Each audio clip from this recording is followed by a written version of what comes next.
Meski sudah meminta maaf setelah viral diduga menghina pedagang es teh di Magelang, desakan untuk pecat Gus Miftah semakin menguat. Terbaru dalam petisi di laman change.org, petisi copot Gus Miftah dari jabatan utusan khusus presiden sudah ditandatangani 10.000 orang lebih.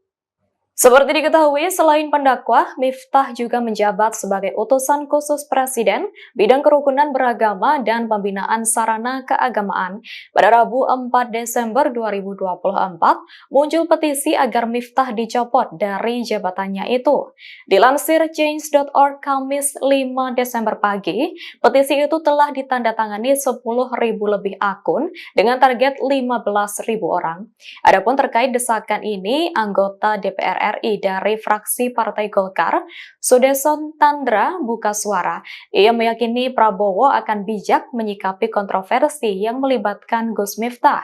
Dalam pernyataannya pada Rabu 4 Desember, jika jabatan utusan khusus yang saat ini diduduki Miftah dirasa perlu untuk diganti, maka Prabowo akan menggantinya.